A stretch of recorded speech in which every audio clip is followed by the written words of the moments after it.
맞습니다. 말귀를 만드는 것도 중요한데 또 중요한 게 말귀를 알아듣는 것도 정말 중요하거든요. 네? 말귀요? 무슨 뜻이죠? 제가 말귀라고 했잖아요. 문제에서 말하는 말귀라는 거는 초점, 다른 말로는 핀트라고도 합니다. 이 초점을 맞추는 게 굉장히 중요해요. 왜냐면은 말을 아무리 잘해도 초점이 나가면은 답으로 인정해 줄 수가 없습니다. 근데 실제로 멘토링을 해보면 이 사람 참 말 잘한다 싶다가도 결국 들어봤을 때 이게 이 상황에 맞는 말인가? 라는 생각이 들 때가 있거든요. 뭐 예를 들어서 문제 상황에 필요한 인성적 자질과 함양 방안을 말하라고 했는데 인성적 자질이 아니라 전문적인 자질을 언급하는 경우도 있고요. 그리고 기초학력과 관련된 인성적 자질로 인내심을 언급을 했어요. 그러면 이와 관련된 함양 방안을 제시를 해야 되잖아요. 교육적으로 바람직한. 근데 뭐 명상이라든지 아니면 마라톤이라든지, 그러니까 인내심을 기를 수는 있지만 그거랑 지금 현재 기초학력 교육 상황과는 관련이 없는 그런 핀트가 나간 문제가 답변이 나올 수도 있다는 거죠. 아, 맞아요. 저도 주변에 평가를 들어가셨던 분들이나 이게 경험을 하신 분들의 이야기를 들어보면요. 그러니까 말을 유려하게 굉장히 잘하셨는데도 핀트가 나가버리면 정답으로 인정받지 못하는 사례가 있었다라고 이야기를 들었습니다. 네. 그래서 초점을 잘 맞추려면 우선 본인이 답변을 한 후에 문제 조건에 맞았는지 모범 답안을 보면서 점검이 필요하고요. 그리고 혼자서만 이거를 점검하기가 어려울 수 있어요. 그래서 스터디원 분들, 그리고 가장 좋은 사람들은 합격한 선배들이죠. 합격한 사람, 선배 또는 현직 교사의 피드백을 받으면서 점검을 꼭 하셔야 됩니다. 그리고 저희 책 모범 답안도 또 저희가 진정성을 담아서 현직 교사의 관점으로 답변을 적었잖아요. 그래서 저희 답변을 보면서 초점이 나가지 않았는지 또 점검을 해보시면 되겠습니다. 그러면 이 외에 실전 연습을 할 때 또 필요한 전략들이 있잖아요. 아무래도 시험에서는 긴장을 하게 되고 이로 인해서 좀 자주 발생하는 실수가 있는데 또 뭐가 있죠?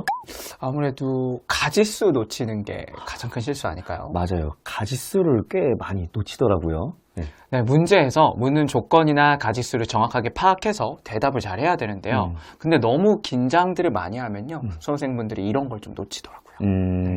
만약에 제가 하나 질문 한번 드려볼게요. 네네. A와 B에게 담임교사 그리고 교과교사로서 지원할 수 있는 방안을 두 가지를 각각 말하시오. 만약에 이렇게 질문이 나왔다고 하면요. 네네. 가지수는 우리 기훈 선생님 몇 가지일까요?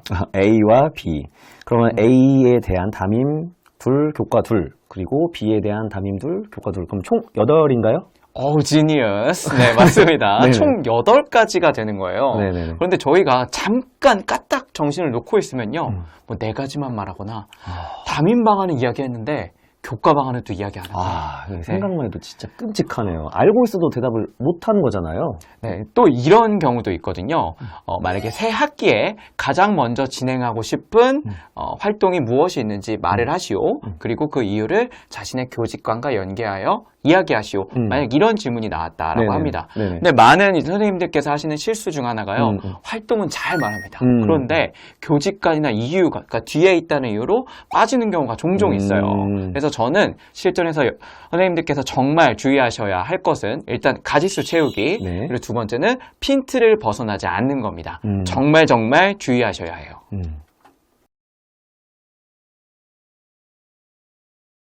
그 다음 전략은 이제 제가 또 소개를 해볼게요. 시험 막바지에 다다르면 구상형은 이제 괜찮은데 즉답형에서 말문이 막힐 때가 있잖아요. 네. 이럴 때 사용하기 좋은 전략이 모든 문제, 그러니까 구상형 문제도 즉답형으로 연습을 해보는 겁니다. 시험 2, 3주 전부터 이렇게 구상형도 즉답형으로 연습하면 순발력을 기르기에도 좋거든요. 이렇게 연습하면 일단 쓸 수가 없으니까 그야말로 진짜 초집중 상태가 됩니다. 그리고 머릿속으로 핵심 키워드를 구조화하고 이걸 흐름에 따라서 답변하는 연습을 하니까 말도 점점 늘거든요. 이게 처음에는 조금 어려울 수 있어요. 그래도 연습을 하다 보면 조금씩 늘어나니까 막바지에는 구상형도 즉답형으로 연습해 보시면 순발력과 임기응변 능력을 기를 수 있을 겁니다. 그러면 면접 시험을 끝내고 나서 좀 후회되거나 아쉬웠던 순간들이 좀 있을까요?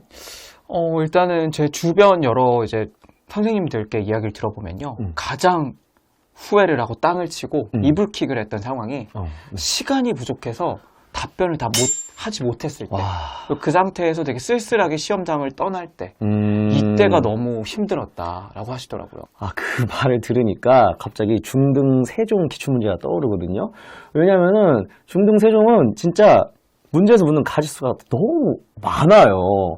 그래서 잘못 까딱하면은 말할 수 있는데도 답변을 못 끝내고 나오는 경우가 있거든요. 그래서 제 생각에는 연습할 때는 실제 시험 시간보다 1분에서 2분 정도는 좀 빠르게 연습을 하시는 게 중요할 것 같아요. 그러니까 기본적으로 이런 시간 템포에 자신의 습관을 들여놓고 자신 있는 문제가 있으면 조금 더 완급 조절을 해서 조금 더 길게 이야기해도 되고요. 네. 네, 이런 방식으로 진행하면 좋을 것 같아요. 네. 시험 시간이 10분이라고 하면은 뭐 8분, 9분 정도로 끊는 연습을 해보자는 거죠. 그리고 수험생을 긴장하게 만드는 요인이 하나 더 있죠. 바로 면접관들의 표정인데요.